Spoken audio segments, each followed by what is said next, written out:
कृपया ध्यान रखें कि इस चैनल में सभी की सभी जो जानकारी है वो शैक्षिक और सूचनात्मक उद्देश्यों के लिए है। इस यूट्यूब चैनल में प्राप्त किसी भी जानकारी को वित्तीय सलाह, कानूनी सलाह या तो व्यक्तिगत सलाह के रूप में नहीं लिया जाना चाहिए। जय हिंद दोस्तों, क्रिप्टो मार्केट के अंदर एक ही बात के ऊपर सभी लोगों की नज़र है, वो है स्पॉट बिटकॉइन ETF। 2023 का पूरा जो साल है, एक ट्रेंड है, ओनली ETF के बारे में ज़्यादा बातें हो रही है। जब से दुनिया का सबसे बड़ा जो एसेट मैनेजमेंट करता कंपनी ब्लैक रॉक ने स्पॉट बिटकॉइन ETF के लिए एप्लीकेशन फाइलिंग किया है, फिडेलिटी ने एप्लीकेशन फाइलिंग किया है, इन्वेस्को ने एप्लीकेशन फाइलिंग किया है, उसके बाद बड़े से बड़े एक्सपर्ट हो या तो फिर छोटे मोटे कंपनी हो जो क्रिप्टो के अंदर काम कर रहे हैं, हर जगह पे ETF के बारे में बात हो रही है कि ETF अप्रूव होंगे और बिटकॉइन का प्राइस इतना ऊपर जाएगा। सभी लोग पॉसिबिलिटी दिखा रहे हैं, बट मैं यहाँ पे आपको लास्ट में बताऊंगा कि ETF है वो कब अप्रूव हो सकते हैं, अभी होगा या बाद में होगा या नहीं होगा। तो मेरे को लगता है मैं आपको पॉसिबिलिटी बता दूंगा। बाकी आज के यहाँ पर न्यूज़ अपडेट कवर करते हैं। ये सभी के सभी ETF देखने के बाद एक जो फार्म है, क्रिप्टो क्वांट नाम का जो फार्म है, जो ब्लॉकचेन एनालिसिस करता है, काफ़ी फार्म ऐसे होते हैं वो एनालिसिस करते हैं, ब्लॉकचेन के अंदर डाटा देख के प्रेडिक्शन वगैरह करते हैं कि मार्केट किस तरफ चलेगा। उसने प्रेडिक्शन किया है कि ETF अगर अप्रूव होता है तो मार्केट कैप के लिए यहाँ पर इसने बताया कि एडिशनल $1 ट्रिलियन का मार्केट कैप ऐड होगा। साथ ही साथ बिटकॉइन के अंदर $200 बिलियन के आसपास नया मार्केट कैप बनेगा, मतलब कि $200 बिलियन जो पैसा है नया बिटकॉइन के मार्केट कैप के अंदर ऐड होगा जब यहाँ पर बड़े ETF अप्रूव होते हैं।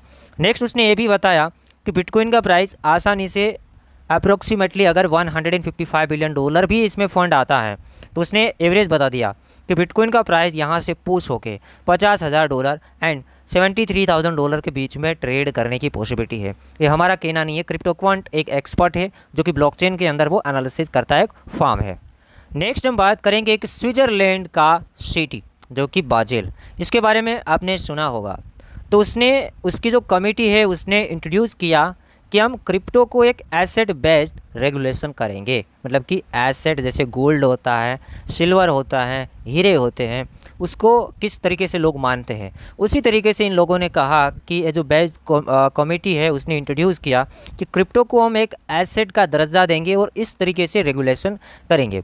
और इसका भी जो टाइमिंग दिया जा रहा है कि कम्प्लीटली जो सभी चीज़ें प्रपोजल वगैरह आएगा, कम्प्लीटली रेगुलेट होगा, वो 1 जनवरी 2025 तक का यहाँ पर टाइमिंग दिया हुआ है। तो अभी हम देखेंगे तो मोस्ट ऑफ कोई भी कंट्री हो, सिटी हो, स्टेट हो, कुछ भी हो, बट अभी ये रेगुलेशन 24 और 25 के एंड तक की बातें हो रही हैं। तो मैं भी बुल मार्केट के बाद ये सभी बातें हो सकती है। फिलहाल ऐसे ही चलता रहेगा, न्यूज़ आते जाएंगे। कम्प्लीटली जो रेगुलेट होगा मे भी 2025 एंड तक की पॉसिबिलिटी है। नेक्स्ट हम बात करेंगे जो इंडिया एंड G20 की तरफ से यहाँ पर क्रिप्टो के लिए एक अपडेट है। FMCBG की जो मीटिंग हुई थी मोरक्को के अंदर, वहाँ पर जो क्रिप्टो एसेट का जो रोड मैप है वो G20 ने अडोप्ट कर लिया है। मतलब कि जो रोड मैप वगैरह तैयार किया था FSB एंड IMF ने। FSB का मतलब होता है financial stability board and IMF का मतलब होता है इंटरनेशनल मॉनेटरी फंड। तो इसने जो रोड मैप वगैरह तैयार किया था वो FMCBG मीटिंग जो थी मोरक्को के अंदर, वहाँ पे G20 कंट्री ने इस रोड मैप को एक्सेप्ट कर लिया है। अब रोड मैप किस तरीके से अपनाएंगे, मतलब कि कब तक लागू होगा, कैसे कैसे रूल्स आएंगे, वो आने वाले टाइम के अंदर देखने को मिलेंगे। बट ज़्यादा यहाँ पे टेंशन नहीं है। यहाँ पर साफ साफ लिखा है कि जो IMF एंड FSB चाहता था कि क्रिप्टो बैन नहीं किया जा सकता है, बैन करने की जो बात थी वो पेपर को रिजेक्ट कर दिए गए थे, क्योंकि उसका ऐसा मानना है कि अगर हम इसको बैन कर देंगे तो भी ये चलता रहेगा, ये क्रिप्टो एक डिसेंट्रलाइज, ये चलता रहेगा और ज़्यादा प्रॉब्लम होगा। क्योंकि बैन करेंगे तो रूल्स तो ला नहीं सकते हैं, तो ज़्यादा प्रॉब्लम आएगा, तो बैन का जो ऑप्शन है ना उसको हम रिजेक्ट ही कर देते हैं। तो ये मामला ठीक, अगेन ये रेगुलेशन होएगा, वहाँ पे यूजर्स को कोई प्रॉब्लम नहीं है, अपना KYC देना है, अपनी कंट्री के रूल्स के मुताबिक टैक्स पे करना है। प्रॉब्लम आएगा वो एक्सचेंज को आएगा, एक्सचेंज को यूज़र्स का डाटा रखना है, कैसे ट्रांजैक्शन हो रहे वो देखना है, कितना फ़ंड किधर इधर उधर हो रहा है वो देखना है, बाकी जिसका कोइन है उसको देखना है। कंपनी को यहाँ पे प्रॉब्लम है, मे बी यूज़र्स को प्रॉब्लम उतना ज़्यादा नहीं आएगा। अगर ऐसे कोई यूज़र्स है वो मनी लॉन्ड्रिंग कर रहे, कुछ गलत कर रहे, तो उसके साथ प्रॉब्लम हो सकता है, बट रेगुलर ट्रेडर के साथ कोई प्रॉब्लम मेरे हिसाब से नहीं आएगा। नेक्स्ट हम बात करेंगे तो जो पूर्व डायरेक्टर थे ब्लैक रॉक के, ब्लैक रॉक मतलब वर्ल्ड का लार्जेस्ट एसेट मैनेजमेंट करता कंपनी, $10 ट्रिलियन के आसपास का तो वो एसेट मैनेजमेंट करता है। तो उसका जो पूर्व डायरेक्टर है उसका ये कहना है कि अगर ये ETF है वो अप्रूव होता है, वो ज़्यादा सभी लोग एक्साइटेड है कि हो ही जाएगा, 98% पॉसिबिलिटी दिखाते हैं, 2% मामला नहीं के बराबर है, बाकी 98% पॉसिबिलिटी है कि ETF अप्रूव होंगे। अगर ETF अप्रूव होता है तो $300 बिलियन का जो इनफ्लो है वो मार्केट के अंदर आएगा, मतलब कि नया फंड्स है वो मार्केट के अंदर आएगा। $300 बिलियन अगर बिटकॉइन में आता है, अभी $500-600 बिलियन के आसपास चल रहा है, तो भी बिटकॉइन का प्राइस $28,000 है। $300 बिलियन का मार्केट कैप नया बनता है, प्लस $50,000 प्लस वो ट्रेड करना शुरू हो जाएगा। और इस एक्सपर्ट ने ये भी बताया है कि मार्केट के अंदर अभी खरीदने के लिए जो बिटकॉइन है only for 1.8 million bitcoin he available है। एक फोमो है, थोड़ा सा फोमो वाली बात होगी कि मार्केट के अंदर ओनली 1.8 मिलियन बिटकॉइन ही अवेलेबल है खरीदने के लिए। नेक्स्ट हम बात करेंगे तो CNBC के रिपोर्ट के अनुसार CNBC के अंदर बताया गया है कि बिटकॉइन जो है, लॉट ऑफ बिटकॉइन, एक नहीं लॉट ऑफ जो बिटकॉइन है उसका जो फाइनल डेडलाइन है कि कब तक यहाँ पर SEC के पास टाइमिंग है निर्णय लेने के लिए कि अप्रूव किया जाएगा या रिजेक्ट किया जाएगा। ये हर बार डिले हो रहा है, अप्रूव भी नहीं रिजेक्ट भी नहीं, मतलब कुछ कहा ही नहीं, हाँ नहीं ना। तो कब तक ऐसे चलता रहेगा? फाइनल डिसीजन कब है? या तो हाँ बोल दो या तो ना बोल दो। तो 10 जनवरी 2024 का जो टाइमिंग है वहाँ पे या तो SEC उससे पहले या तो हाँ बोलेंगे या तो ना बोलेंगे, क्योंकि इसका फाइनल डेडलाइन है। पॉसिबिलिटी ज़्यादा दिखाई जा रही है क्योंकि इस बार इसमें बड़े बड़े नेम जुड़े हैं। ब्लैक रॉक, फिडेलिटी, इन्वेस्को, काफ़ी बड़ा फंड मैनेजमेंट करती, एसेट मैनेजमेंट करती कंपनी है। तो मैं भी SEC को भी एक बार सोचना पड़ेगा कि इसके लिए क्या निर्णय लिया जाए। मैक्सिमम यहाँ पर कहा जा रहा है कि ETF है वो अप्रूव होंगे। बाकी आपको क्या लगता है कि ETF है वो अप्रूव होंगे या फाइनल डेडलाइन से पहले ही रिजेक्ट हो जाएंगे? आपके दिमाग के अंदर जो भी चल रहा है कमेंट के अंदर बता दें। नेक्स्ट हम बात करेंगे फिडेलिटी। फिडेलिटी ने जो स्पॉट बिटकॉइन ETF का एप्लीकेशन फाइलिंग किया है, फिडेलिटी $4.5 ट्रिलियन का एसेट मैनेजमेंट करता है। अभी आप क्रिप्टो का, बिटकॉइन, ईथर या तो जितने भी क्रिप्टो करेंसी है सभी का पैसा मिला दोगे तो $1 ट्रिलियन बन रहा है। इससे 4 गुना ज़्यादा ये फिडेलिटी अकेला जो कंपनी है वो एसेट मैनेजमेंट करता है और वो बिटकॉइन में आया है। वो एक देखने वाली बात है। Spot bitcoin ETF application filing किया था और अपने वर्जन को उसने अपडेट किया है।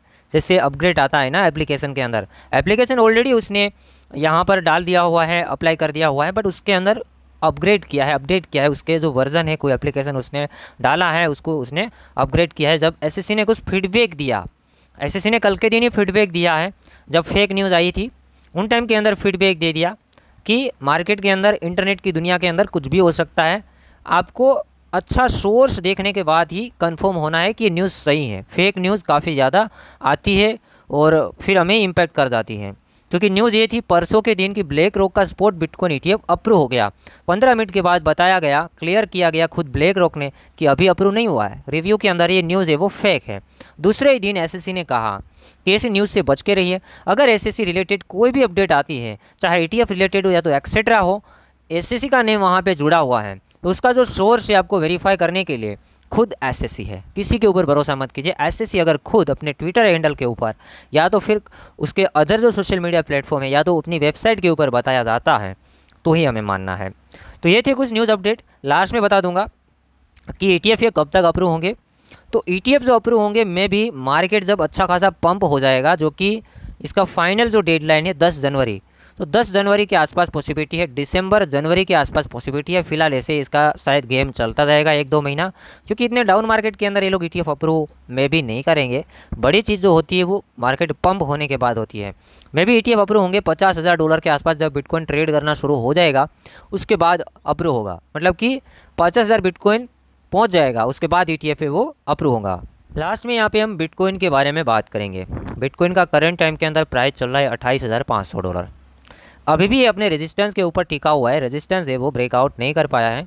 बाकी ऊपर देखेगा ये सभी वीके है, वीके लग जाती है, कोई न्यूज़ आ जाता है, लिक्विडेट करने के लिए गेम हो जाता है। बाकी प्राइस है वो सस्टेन नहीं करता है, मतलब कि उसको हम फेक पंप भी बोल सकते हैं कि पंप कराया तो सही बट तुरंत सेल आउट हो गया, उसे फेक पंप बोला जाता है। तो अभी भी देखेंगे तो ये लेवल है ब्रेक नहीं हुआ है। जब तक 28,500 से प्राइस दूर नहीं फेंका जाता, बड़ी कैंडल क्लोजिंग नहीं होती, तब तक हम ऊपर के लेवल्स नहीं देख सकते। तब तक शॉर्ट ही करना है, वन साइड एनालिसिस। आप अपने SL को थोड़ा बहुत ऊपर नीचे करके, SL को थोड़ा बहुत ऊपर नीचे करके आप शॉर्ट सेलिंग खेल सकते हैं। फिलहाल SL देखिए इसका लास्ट पॉइंट था 28,929 के आसपास कहीं SL लगा के आप यहाँ पे शॉर्ट सेलिंग कर सकते हैं, क्योंकि ये लग रही है वीक, ये लग रही है ऐसे उड़ाए जा रहे हैं या तो लोगों को लिक्विडेट किए जा रहे हैं, ज़्यादा कुछ नहीं हो रहा है। हिरा फिरा के मार्केट 28,500 के ऊपर आ रही है, मतलब अभी ये ब्रेक नहीं हुआ है यहाँ पे। बाकी आप नज़र रखिए, अगर क्लियर कट आप कंफर्मेशन के साथ ट्रेडिंग करना चाहते हैं तो मैंने आपको कल एंड परसों वीडियो दिया था कि बिटकॉइन जब 28 से नीचे जाना स्टार्ट हो जाए, कैंडल क्लोजिंग होना स्टार्ट हो जाए, तो वहाँ से क्लियर कट आप शॉर्ट सेलिंग कर सकते हैं। रिस्की ट्रेडर यहाँ से शॉर्ट सेलिंग कर सकते हैं। बाकी आपके हाथ में है, मैं ओनली दिशा दिखा सकता हूँ, कुछ एनालिसिस कर सकता हूँ, और हमारा जो एनालिसिस है वो 70% एक्यूरेसी रहेगा, उससे ज़्यादा नहीं रहेगा।